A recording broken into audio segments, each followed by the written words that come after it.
Hey guys, um, little job that's got to be done tonight, whether we like it or not. So I've left it for live stream because it's not a big job, but it's a um, it's a CAD job, but it's a real world job, and it's a very simple job. So what we need to do is we've got a mud hole on a steam engine, like a hand hole or a head hole, inspection hole. It's about 300 by 260 or something. I don't know. Um, It's got a gasket around it. Probably all pretty sort of pretty. I guess you can hear me. Um, I'm sure you sort of know how that works, but it's got a gasket around it, and the gasket's a particular size.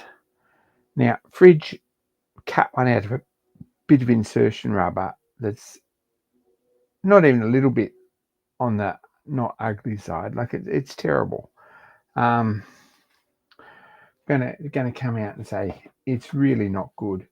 Um, it's a lot wider on one end than the other, and it's got a lot of bumps and curves and things. I think the inside curve is probably pretty good. Um, so what we need to do is draw up the inside curve from this gasket. Um, I'm just going to turn this on.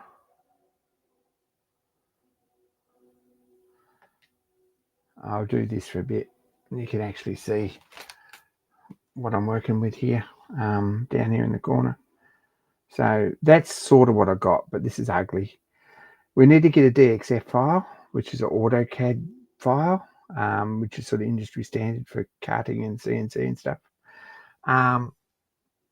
so that they can laser cut some of these or however they make them, and we can get some. So that's a job, like an actual real world job.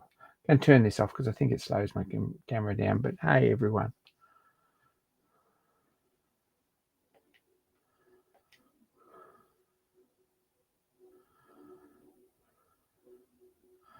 Anyway, hey James and hey Peter. So first thing is start new. I'm going to start a new document here for this. Probably it's not really needed. We could put it on any of the others. It's only one, but then we've got to find it next time. So we're going to call this Roby gasket.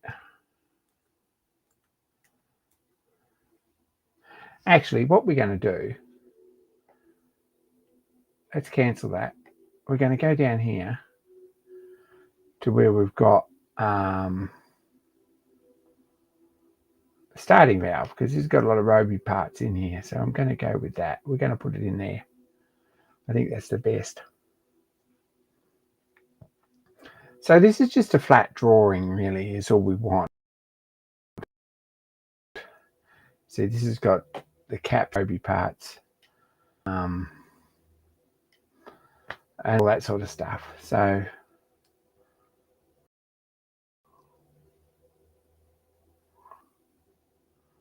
there, see, they're bits that we've made for the Roby. Go down here where it says plus down this end. Click that. The window pops up. Create Part Studio. And I'll drop a new Part Studio in here. We're just calling it Part Studio 3. I'm going to rename that to Mud Hole Door Gasket Roby.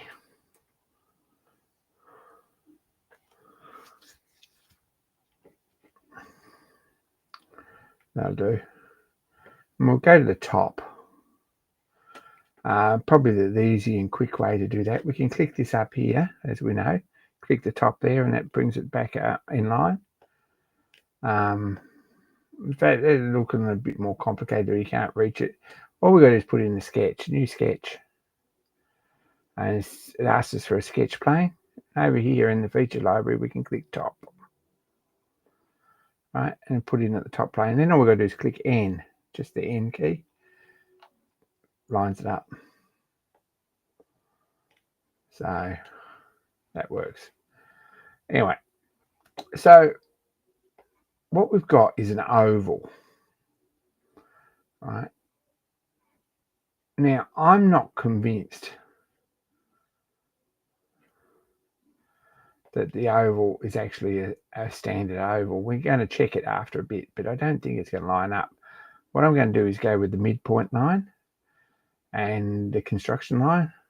It's got a little Q in brackets after it there. If we press the Q shortcut, that automatically turns that button on, see? Off and on. Now, I need to measure this.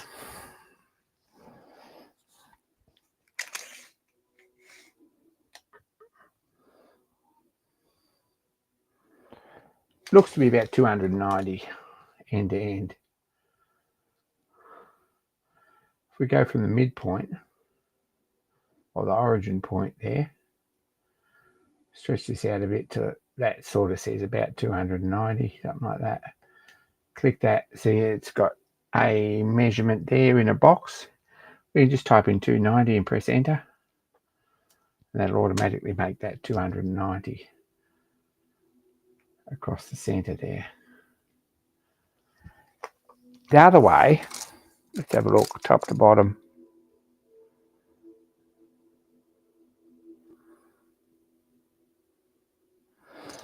I'm going to go with 227, so we'll do the same.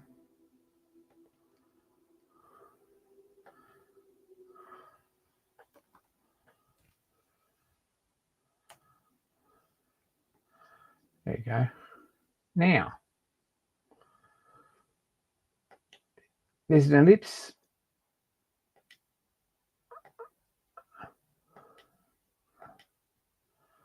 It's not there, is it?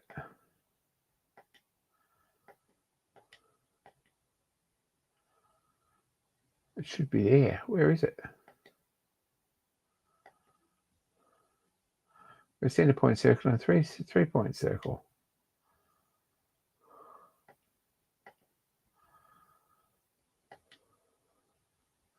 We're an elliptical arc.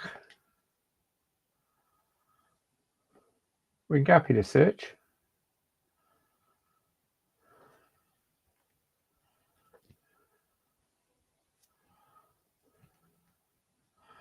Maybe that's been discontinued because it says there's no ellipse tool.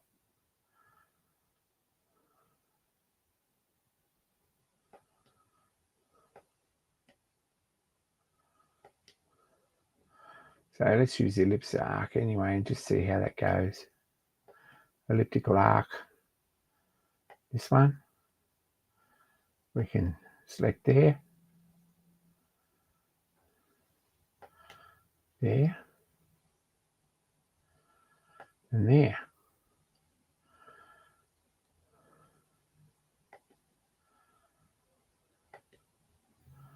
We've probably got to actually click the center. The ellipse tool is a bit redundant when you look at this.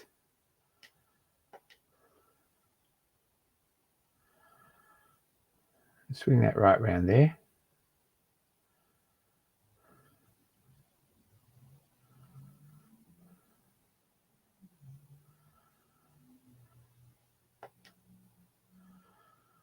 Ah, that doesn't work.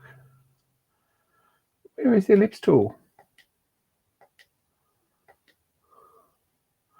You have to ask some questions about that. Let's just make half an ellipse.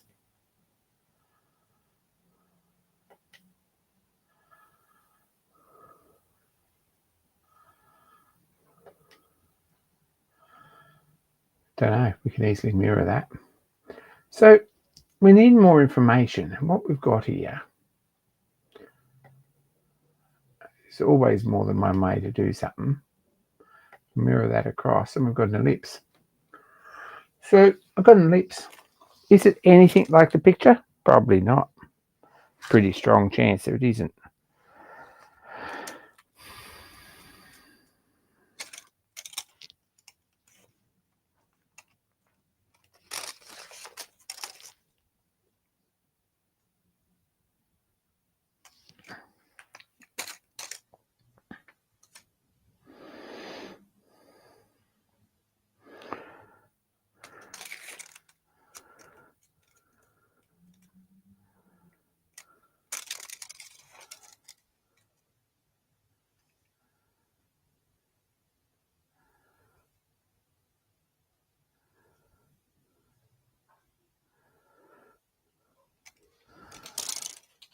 I just did a rough check, and I don't know if this is how you would do it, but it's how I'm going to do it.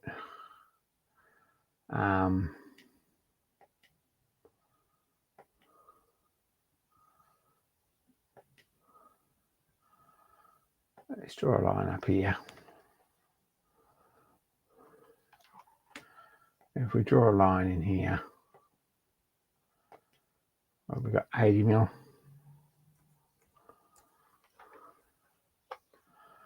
Then a parallel line down here, and you see the orange line inside there when it becomes perpendicular with the other line. That'll do nicely. And if we measure across those points, it should be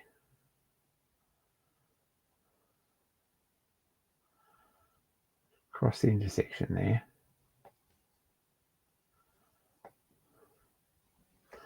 I'll have to trim it.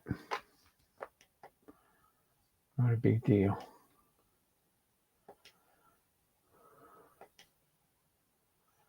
Measure from that point to that point. What do we got? 202. That's pretty much what I measure it. I don't think it was, this one I've got here wasn't made to a formula. It was made with a ball peen hammer and a bit of cardboard and a biro. The original probably was done with a proper, like a, most likely a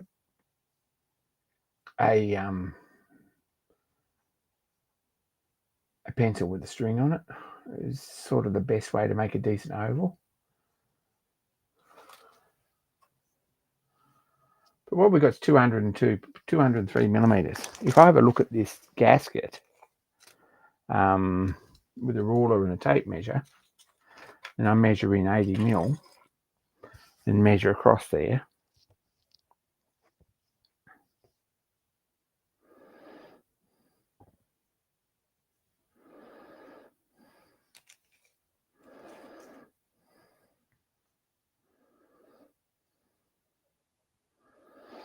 I get about 203 millimeters. So I'm kind of happy with that. I think that's probably not terrible.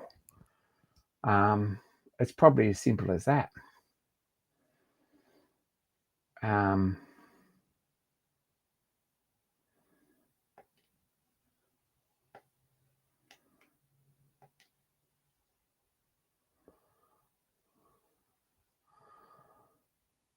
Probably need to do a sort of a measurement across here somewhere at 45 degrees. I don't know how the best way to do that is. Anyone knows how to check an ellipse? That's awesome. But think about it. If we click this line and we press Q, that turns that into a construction line.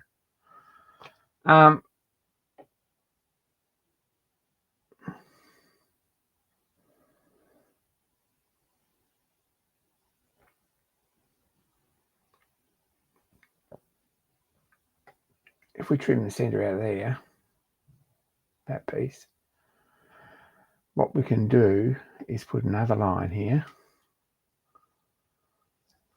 a construction line, and find the center part of that, which will be 40 millimeters.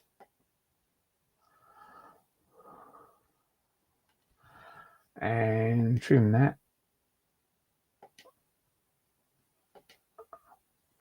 And measure it again. It's 156 and a half, something like that.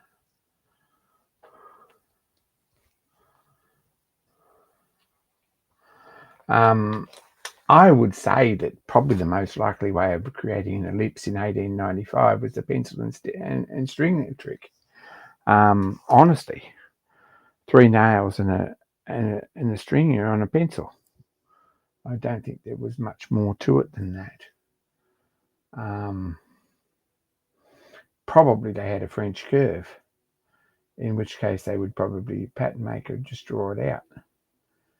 But I would say that it's probably pretty close to where it needs to be.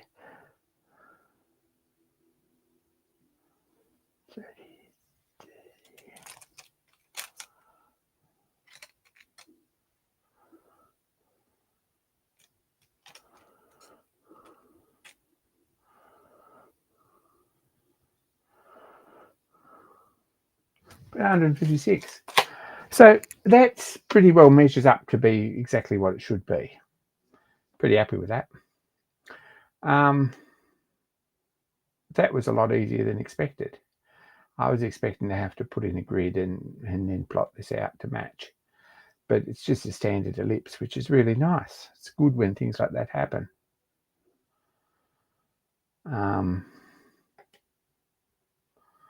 That's kind of special.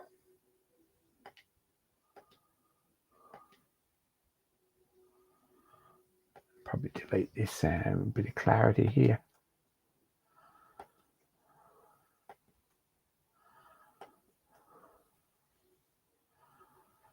So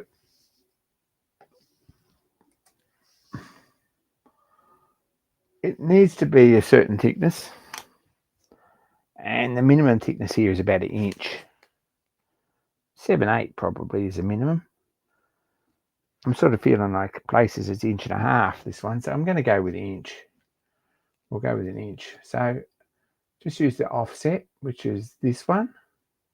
Click that button and that. It puts an offset around it. Right click that, like it says with the little mouse, and go 1 inch, which will have a pop-up screen.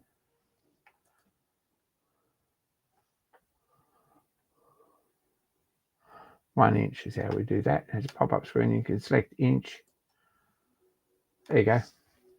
So there's a gasket. Not much to it. We can probably, for clarity, we can extrude this out. We can extrude this. It doesn't want to be 25 mil thick. It wants to be.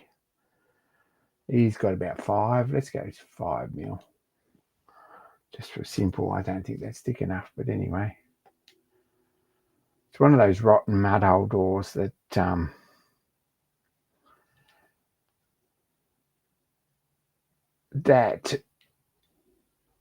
you've got to unscrew one bolt.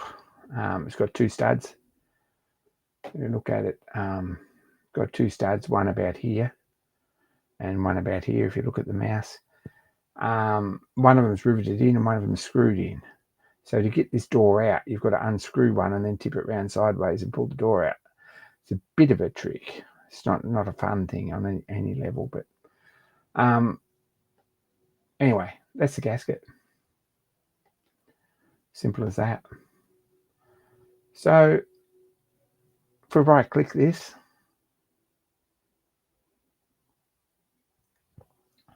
copper for mud hole door, that sounds like a lot of hard work getting that to seal. I think we're just going to go with some. It's got to. We can export here as DXF. We'll just do that. And it gives us our version number, all that stuff.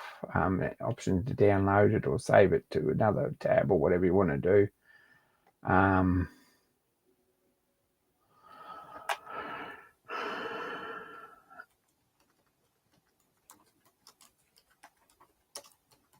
Sending this to someone else, so we'll probably put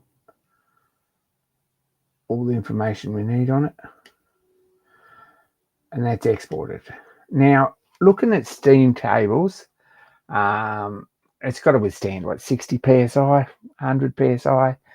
Looking at the steam tables, the temperature of 160 of 100 psi is about 220 degrees. Is that what I said?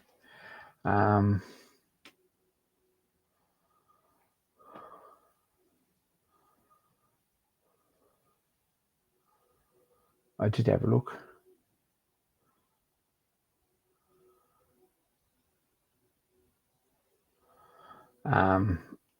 So it needs to withstand that. It needs to be sort of reusable.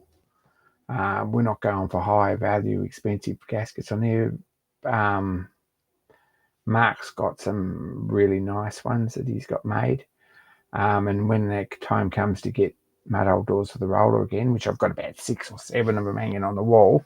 So it's going to be a way off because I don't think I've used one yet. I really like the braided copper ones or whatever they are, that flexible copper that that Mark's got. They look great. I'd like to see how he gets on with them. But these will just be seriously some sort of rubber. We'll use it till it gets compressed and then probably wrap it with Teflon tape and use it again. Get a couple of them made. They won't be particularly expensive, I don't think. So anyway, that's that job done. So it's very useful having access to a CAD program that you can use, because jobs like this, it's simple. 8 people watching the stream. Gosh, you guys are brave. Anyway, that's one job. It's all ready to get emailed. What have I done this week? Golly gosh, and oh geez, etc.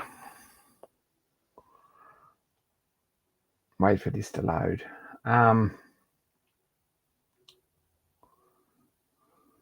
It won't be silicon. There'll be some sort of high temperature gasket rubber. That's the thing.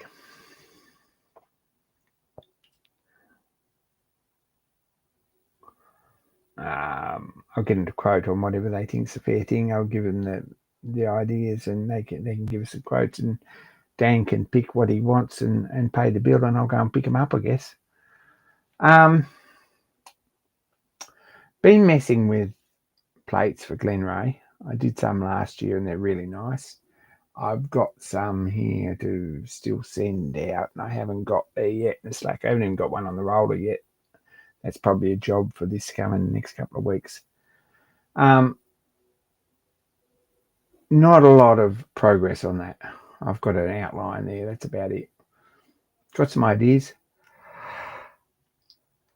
We'll see what happens. Now, there are some Foden drawings.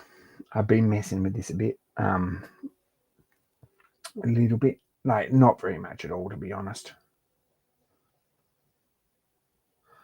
Headlights, which are actually on the truck. Got that sorted. They're on and undercoated, and they look pretty good. I think I'm pretty happy with them. I didn't print them in one piece, which I was going to, because they just don't print vertically particularly well. There's some printing issues. I think they need a bit of reinforcement in it.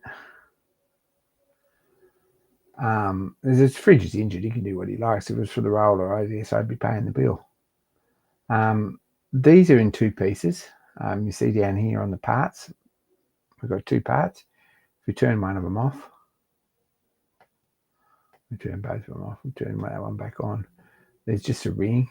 They're printed in 2 pieces and glued together, because dragging the support material out of the center is just too difficult.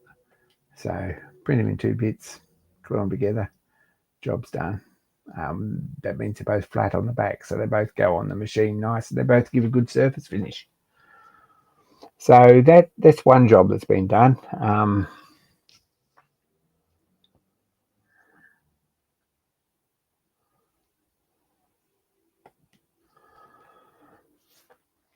This is the other thing with the Foden that I've been working on. It's a little 124 scale Foden truck I've been working on. I don't know why that thinks that should be all the way in there. But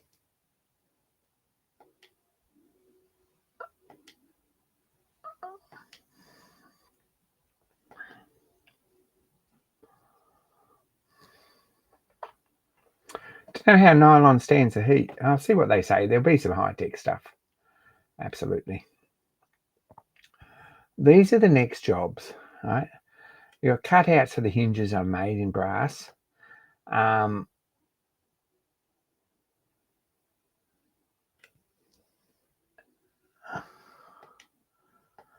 we drop that, you've got a flat windowsill like the original, and a place there to put a magnet in to keep them closed. So that's pretty straightforward. It's just a little neodymium 2mm magnet goes in there with some glue. Might work or might not. Have a look.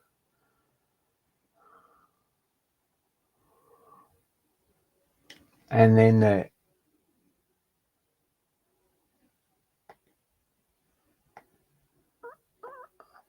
the door is sort of this shape, which looks a bit original.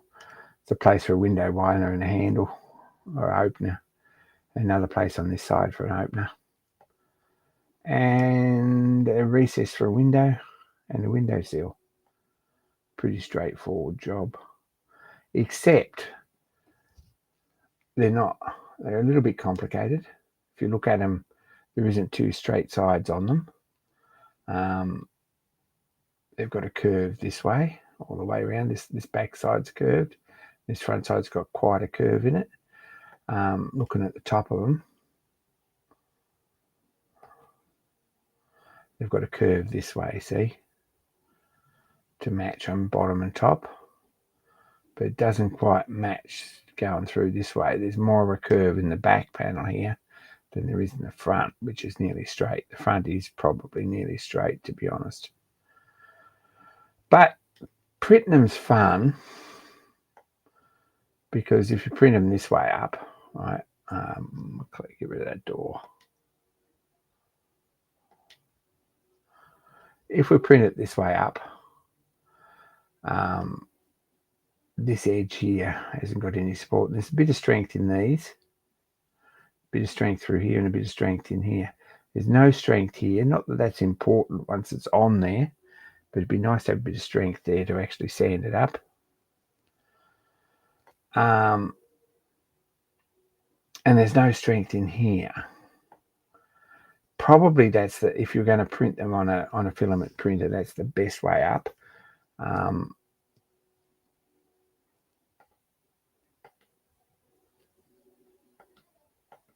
If you printed them at about that angle with support, support under here and support under here, you'd probably find that the rest would print quite nice and give you a reasonable print with reasonable strength. I'm still going to attempt that, but anyway, this isn't really a 3D printing channel, but it tends to be sometimes. Anyway, there's some fun jobs with them. I might find someone who's got a resin printer and just get these 4 bits printed because they're going to be a challenge. I'm working on a schedule. So I've been working on them anyway. Yeah, Peter, magnet saves having a latch. The magnet's a good idea. I've got magnets on the bonnet catches and things in it. Looking good, but because they got this windowsill and the detail on the inside, I find that actually printing them is going to be a challenge, because if you print it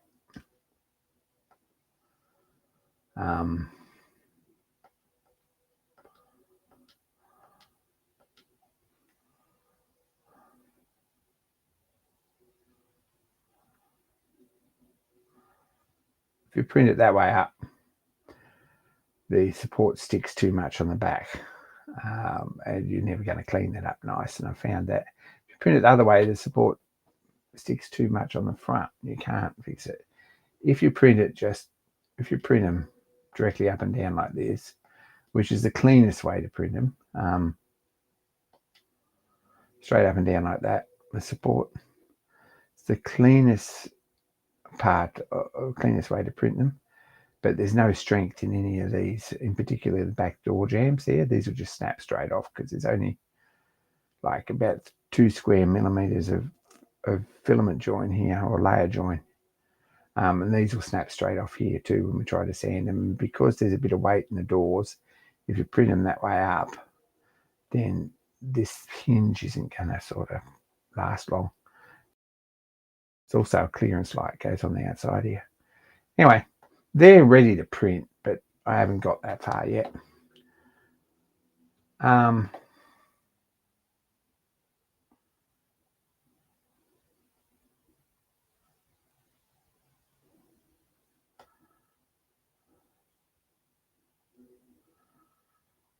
What else have I done on that?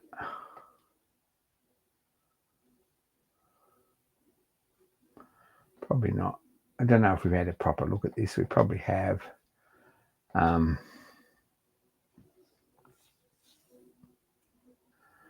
This will probably crash the internet.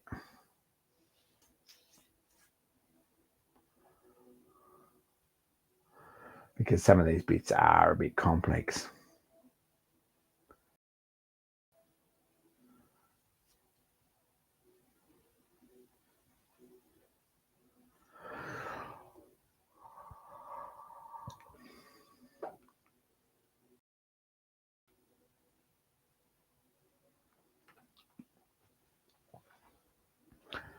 Anyway, it's been a busy day today. Got a bit done and 2 steps forward, 1 step back. But all the sketches are enabled there. But this is the garden, the 6LW. Give you some idea. Don't know why all the sketches are enabled.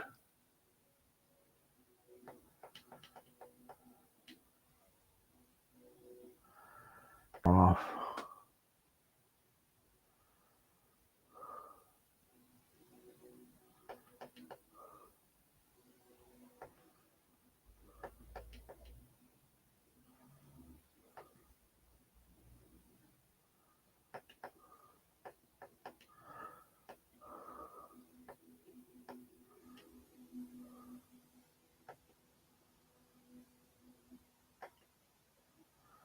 There's a lot of sketches. I'm only sort of 5%, 20% down, and I'm up to sketch 10 or something.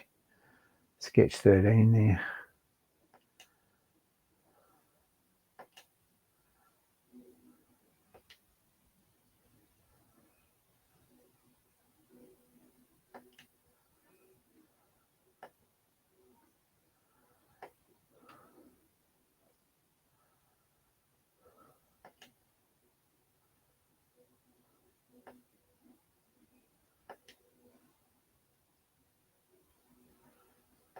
Anyway, give you some idea. There's a lot in that, and this is the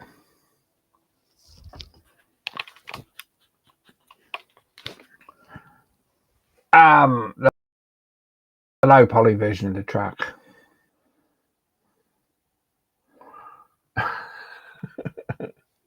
Which is very cool. I'll give it a minute to start itself up. So yeah, there's a fair bit of work in this CAD drawer out with, like the amount of time I put into this to get them all going. For some reason, that's decided that on as well. Not sure why. I think it'll sort itself out. There we go. It has.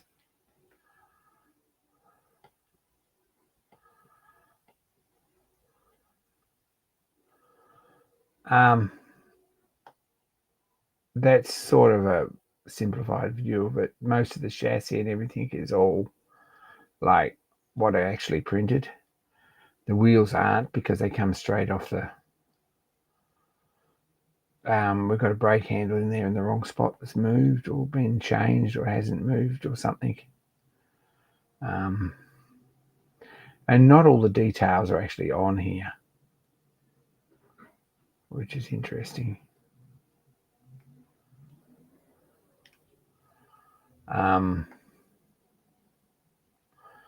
We turn this, if we go down here, we can turn on perspective view, which gives us a bit more realistic version of it.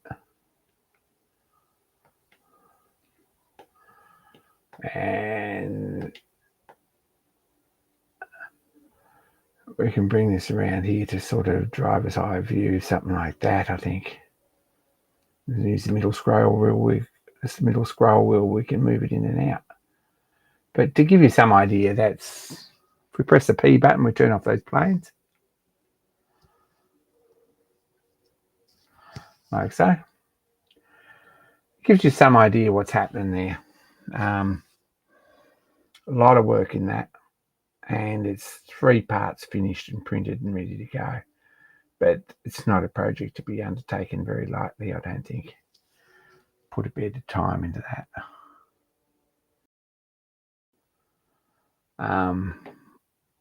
what else have I done that's... Yeah. A lot of these pieces are dragged out onto separate drawings to put some more detail in them. That's probably not the ideal way to do it, but it's the way I use the derived button, which pulls stuff from other drawings. Am I still here? I don't know. Anyway, the derived button pulls these pieces out of the other drawing.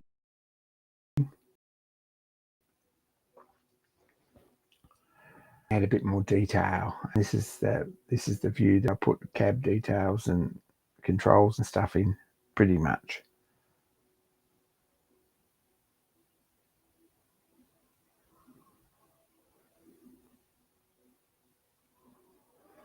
It will load.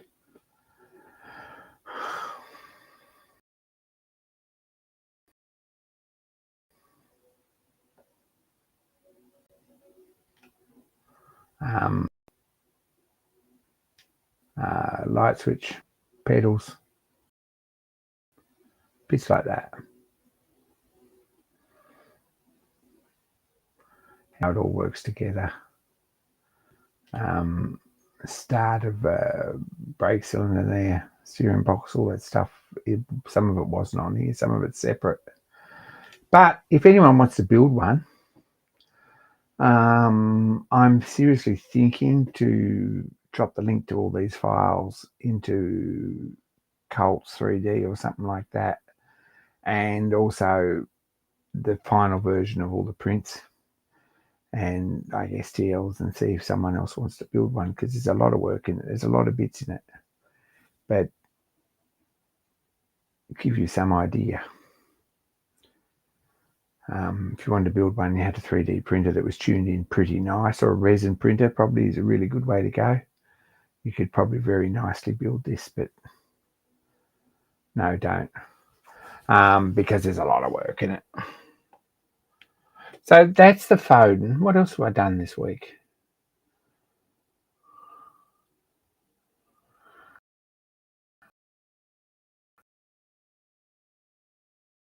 I'm not sure. There was a lot of work on the Foden. Laser cutting done at this point, and this is one of the jobs that I needed to do.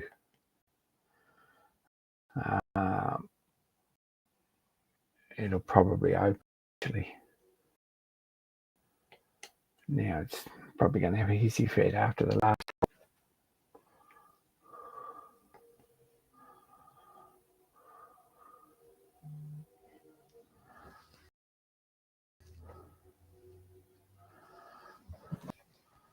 There we go, it is open.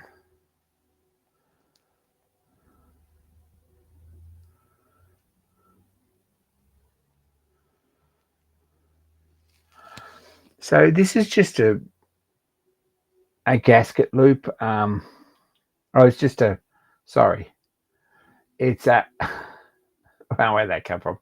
This is a stencil sign for a light box for a New South Wales railway station.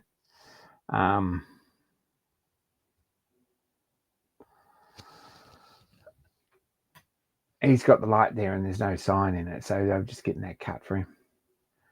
This is an interesting job, really, because onshape only has it has limited style of text. And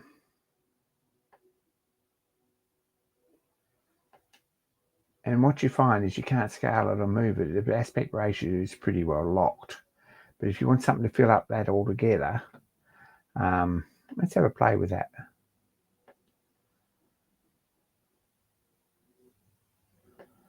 Make a new part studio. We'll get to that probably, Peter, or we might not. I'm not sure if I've started it yet. Put a sketch in here on the front plane. Up here, there's this little thing here that's got text. If we click that, we can draw out a box If we click it, there we go. We can draw out a box. We put some text in it. What it comes up with, this is the font I've used, which is Alerta Stencil for this one. So it remembers which one I used. What are we going to put?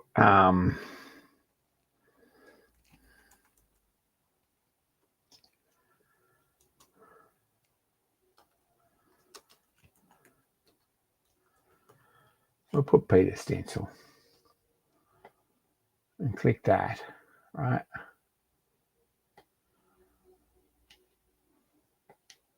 What we've got is a fairly long, thin, standard sort of a thing. Now, if we put a measurement on that, for example, right? If we want to make that, say we want to make that 500 long, that's easy. You can change that to 500 long. But the minute we do this, right, it's 43.8 millimeters thick. If we want to make this 60 millimeters deep, the minute we do it, we get an error. All good. Now you could add each letter separately and set them all up on a line. That would probably work. What you need to do is extrude this. That's easy. Right. Like so, see?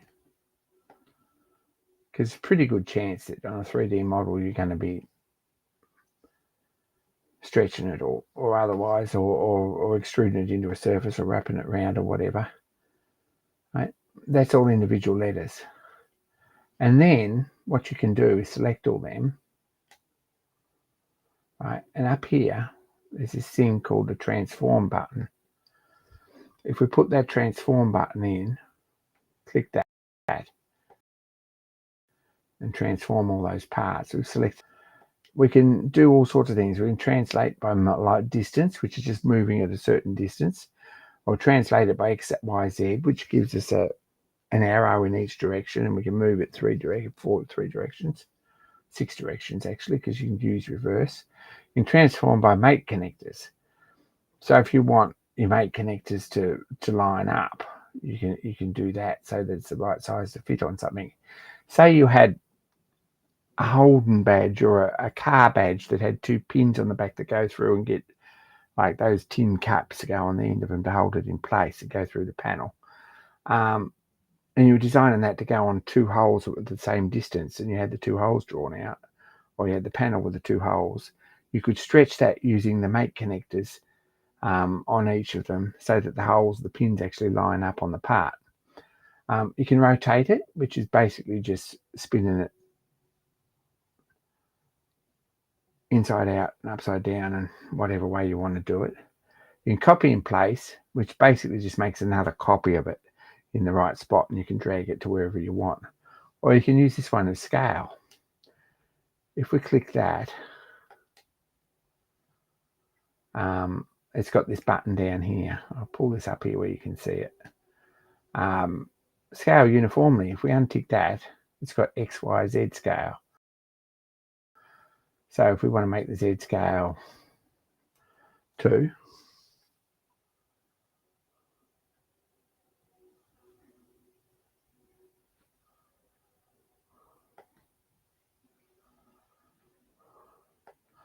actually,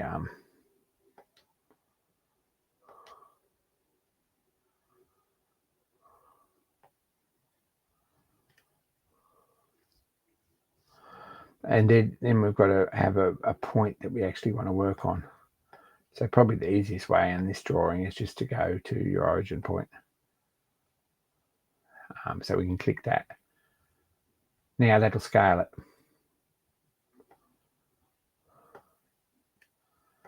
So we can move, have a look.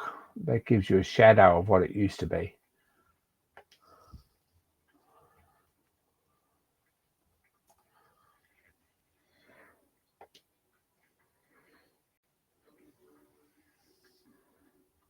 Because it's scaling from the center, it's getting longer here and here. If you put an origin pointer on the bottom line here or somewhere, or put this on the origin point there, it would scale from the corner up.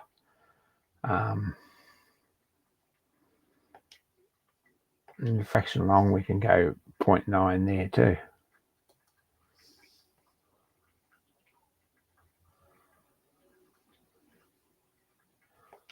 And that'll drag that in. If we go 5 there, that brings that up there like that. And then if we click it,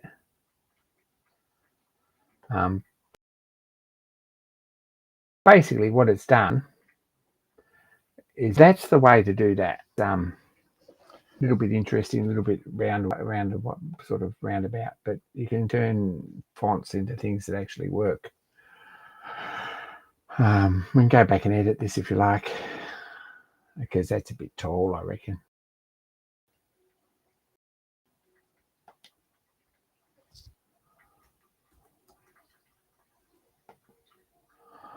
We can also scale the thickness of that part if you wanted to. That's the X scale. There we go. And if we put another sketch on this plane,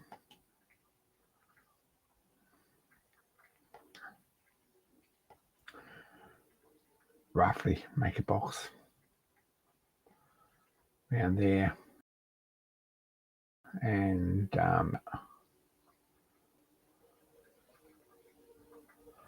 there's a new piece. Probably be smart to do this first. If we make that 3 mil thick,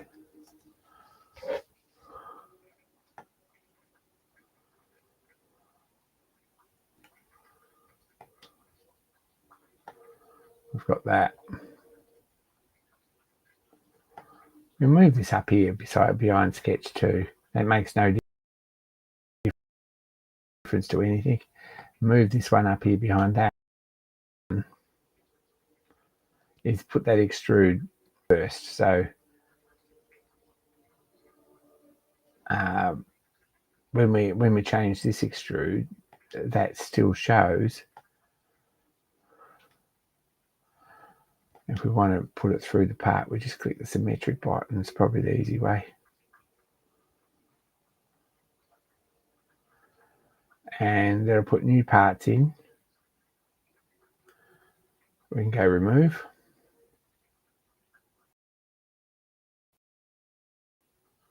This. Click that, and that's the size of it, but it should scale it up. And it won't, because it can't find the parts. Missing part. So what we need to do is move this transform back here to before extrude 1. Is that right? I've got to get them in the right order.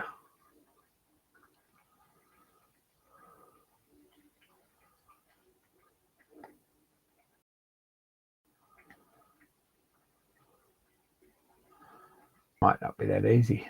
We'll put them back to where they were.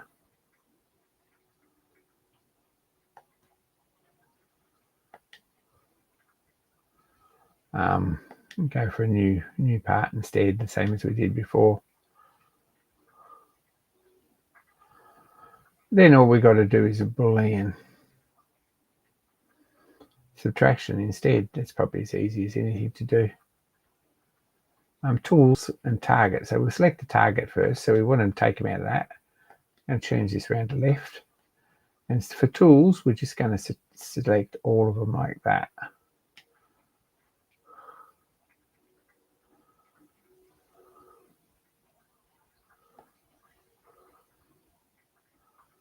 Like so.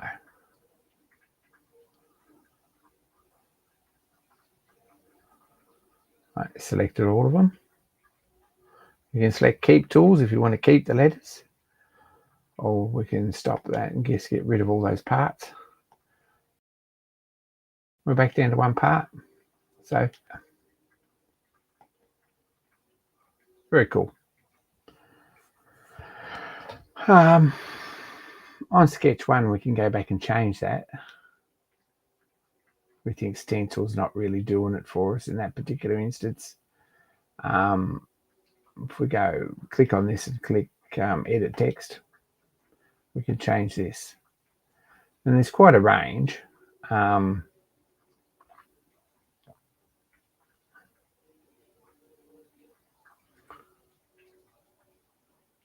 They're all a little bit technical.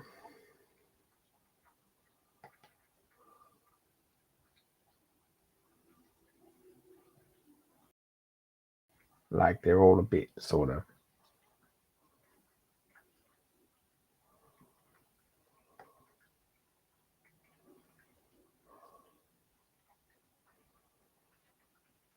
you have to mess around with it a bit because it didn't quite work. It only selected some of the text to change, not all of it, and it's going to be quite a bit longer. But it's certainly something that's doable. Anyway, that's something I've been messing around on. I'm going to delete that. And that's as easy as that part that we were messing around with.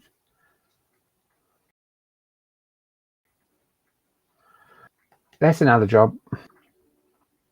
Now, the last job that I've sort of spent a little bit of time on, I haven't spent a lot of time on it, but you cannot import new fonts, but nearly every week there's new ones there. So it's worth having a look and seeing what's actually there, because as the program grows, there's new ones that they've been developed for the CAD program put in.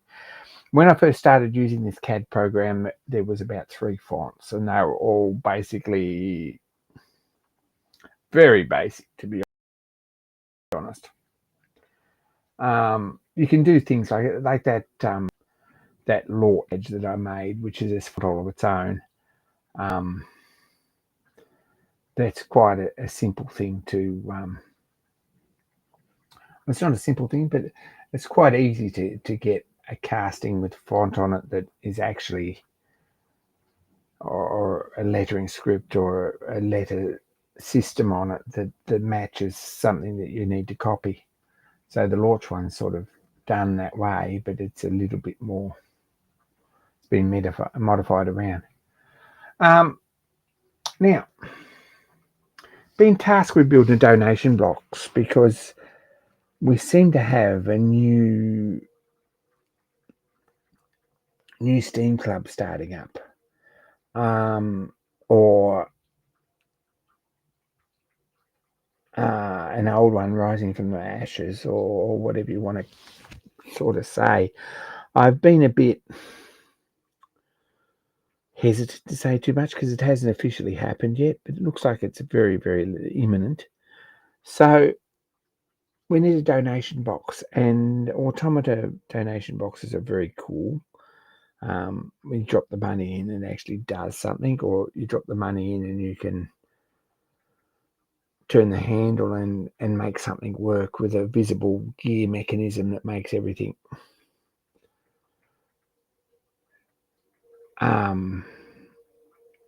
function, and little puppets move and all that sort of stuff.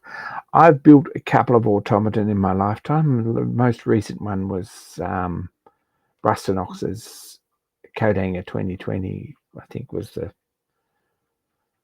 Codehanger 2020. I think that was the last big challenge that I actually built an automaton for, or automata. That's still hanging. It's very cool. Still works. And it's quite cool. So what I'd like to do is have a couple of guys on an automata with a steam engine and probably some, I don't know, but it's all going to be plywood or probably even acrylic sheet, and all sort of laser cut or CNC cut and then just stuck together. It won't be particularly difficult. I've messed around. I've got this little lathe. I don't know whether that's where we're going with it or not, but one of our members does have one of them on most of our displays.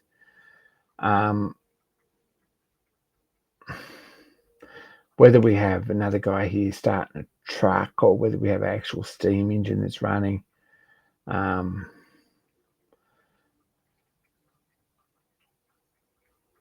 whether a belt drive or something, or whether we have, I don't know, something a bit humorous and doesn't have to be particularly safe for operators or anything, but it might be really fun to have something that's a bit humorous and on a box with a gear system underneath to make it all work, and 2 walls around it, and probably a perspex box to stop it getting broken or wet or whatever. So that's a project, but it's not a project that's going to jump into and get done. I'm going to do a bit as the mood sort of gets me, which isn't very often. But I spent probably an hour on this so far, and some laser cut plywood and some bent wire would make a very cool little lathe.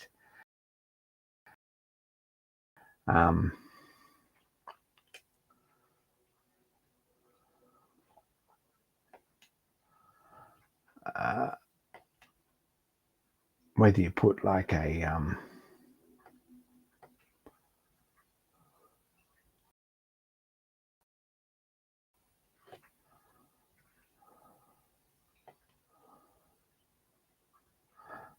you got to really do it on a separate. But whether you put a wall around 2 sides or 3 sides of it, or whether we just have a pile of stuff here and sort of a cut out low wall with some like bookshelves and stuff around here that you can actually see through. I don't know. That might be cool. A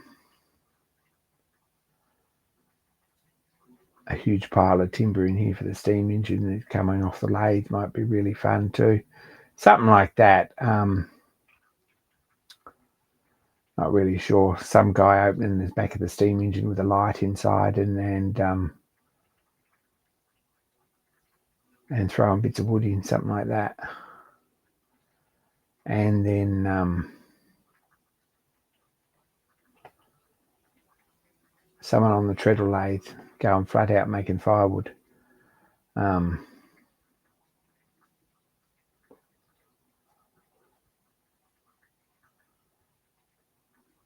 And probably the engine, if it runs, running a line shaft or something here with a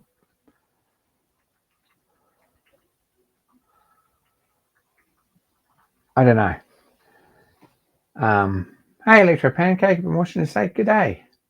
So that's where I'm at with that, and that's something that we're sort of working on a little bit, sort of working out what we're going to do with it. If I get some sort of an idea what's going to happen with it, and salvage some old tin cans and bits of plywood and stuff, and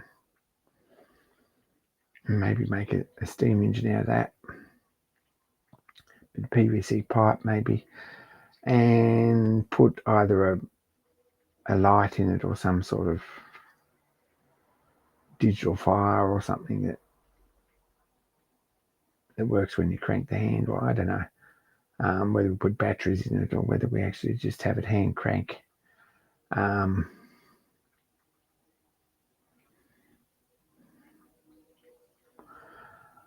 know. Anyway, that's what's sort of happening. Still very much feeling like that's not something I want to make promises about, to be honest, at this point. But we'll see what happens. Anyway, as far as CADs go, and that's what we've been doing. I've done one job tonight, which is excellent. I'm going to email that through to her now. I've got the girl's card that I talked to at Queensland Gaskets. I'll get her that file and get a quote on that tomorrow. And if anyone's got any real cool ideas for this, is going to be donation boxes are going to be about 300 by 400 or something like that on a bit of MDF with a few machines and things, and some puppet guys working this in their overalls and black caps. We'll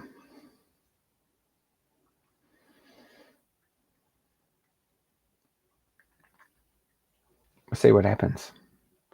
But anyway, I'm liking this idea, and I just need to turn it into a reality. Make something that's a little bit cool. Whittle up some figures and things with ropes in between them. I've sort of something we can do. Is it's going to be a bit labour intensive, but if we can get all the bits laser cut or CNC cut from plywood, just stick them all together with white glue and screws, then we should be halfway there. You know, that's the easy bit. We can get some framework all made up, and if we do the backboard and the bits in layers, then you can paint them all separately, or stain them all separately and glue them all together, and they sort of look like they're meant to be. Boodle's hardness tester, which we haven't looked at this week. That's a bit slack. It's time to go, and we haven't looked at it at all. Thanks, Peter. I've got a hardness tester, and we're going to have a look at that. I'm going to get some framework sort of set up, and we're going to have a bit of a look at it online on the stream.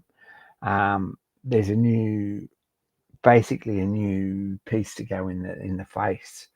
I've got all the bits here on the bench. I've got all the dial back together and stuff. It's just a matter of making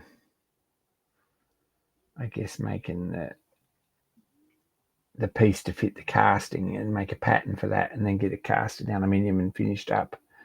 So a bit of a job, but interesting job, bit fun. We might have a look at that next week. Someone reminds me before stream, and I won't have to think about something else. I had to make this gasket tonight, and I thought that, well, that's an easy job, but we're onto it, and it's going to be that's a fun job too. So next week we might have a look at Bill's hardness tester and get it all sorted. But tonight it didn't happen. Sorry if Bill's watching, but I don't think he is either. Anyway, thanks guys. Really appreciate you tuning in. Hope you've learnt something. This is all memory and remembering how to do things. The more times you do things, the easier they are to get. Try and mention keyboard shortcuts and things.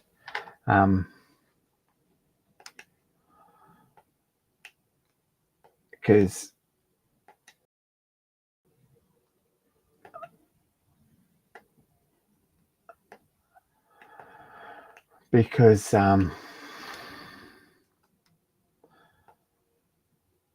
it's very easy to remember them if someone mentions it, brings them up every time.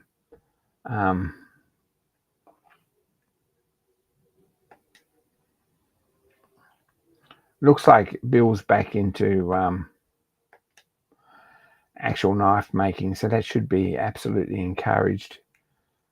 So I think we need to get in and get that finished. Because Bill made very nice knives, and he spoiled me with them. I've got a few of them. They're pretty nice. So we need to get that sorted, get that back together. That's probably going to be a job for next Tuesday night. Make a start at it anyway. It might be a couple of.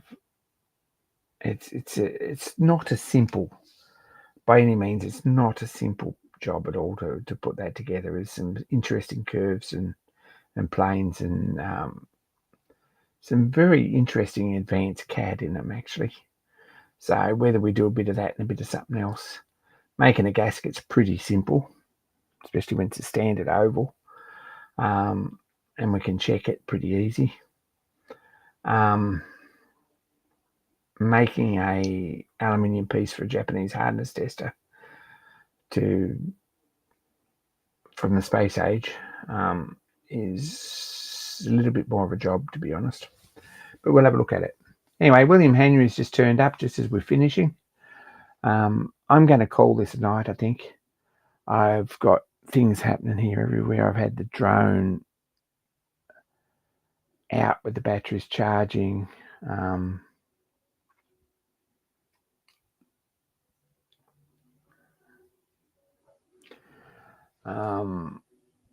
I've actually charged up the batteries and been messing with the electrics and things for the two lamps for the roller. I've actually done the CAD work for those pieces as well.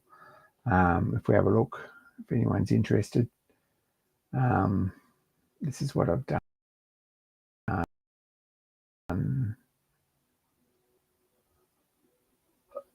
We'll open this one.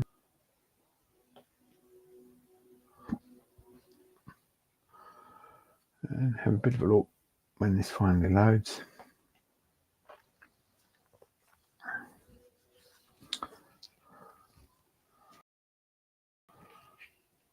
These are going on my laser cut job.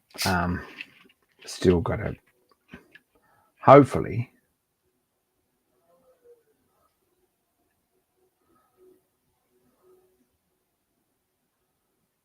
here we go. Drone shots for tomorrow, stream. No drone shots.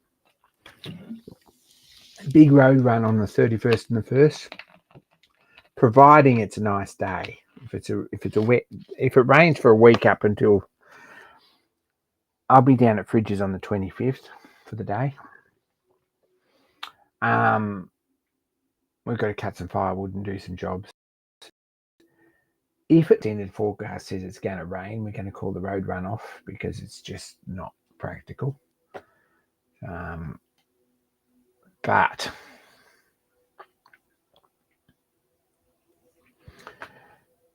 yeah, and there's other things that we will do, but I need to get a drone running for that because it'll be one of the first times there's a steam engine in downtown Grafton for forever. This is the tail light lantern.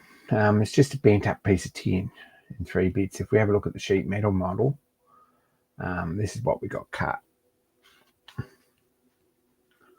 Looks something like this over here on this side.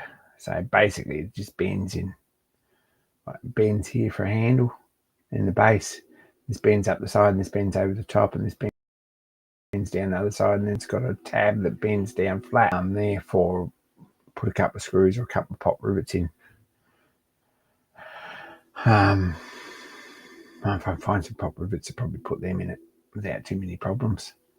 And then it's got a couple of little tabs on the side that bend over. They've got, if you have a look, they're actually, we'll zoom this in, actually got cutouts like that, so they bend over flush, and then this piece bends down, a couple of pop rivets in them. There's a place for a little on and off switch, and there's a place on the side here, for on the front actually, for the circuit board, and then there's a hole that this bulb sits in, and basically it's just got a rubber O-ring. Holds the bulb in place down on there, so it's not a particularly complicated thing. And it's got a tab here that bends up to hold the battery in place to stop it falling out. And that's straightforward, really. So that's the rear tail light one.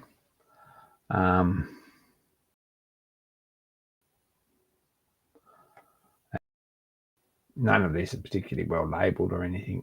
It's a bit poor.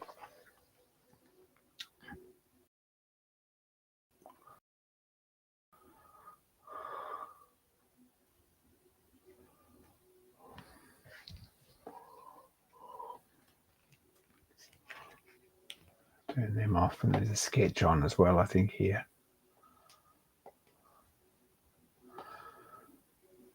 So probably more than one sketch.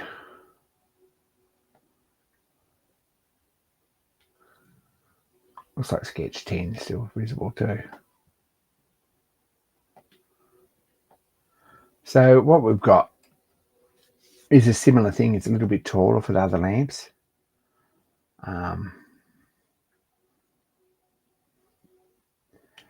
Basically, it's got a base piece with a fold-up flap to hold the battery in place, and then this folds around. There's a place on here for a switch and a hole, and holes here to run the wires through, because the wire's got to come out this end of here, and then the wires are in here.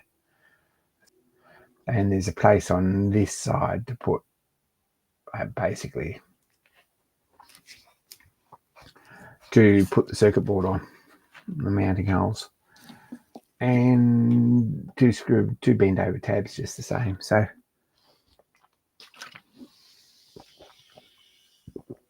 theoretically that should just slide straight inside the lamp like that, and you've got an off switch. On this side here we will have basically if you slide it out, you can see the voltage in the battery and the voltage into, so it's got a digital readout on it, and it's a buck converter.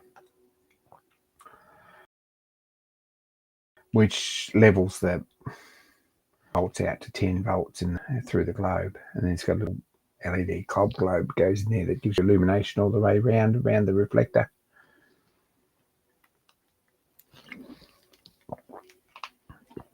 And it sits up on top. Hopefully this here, where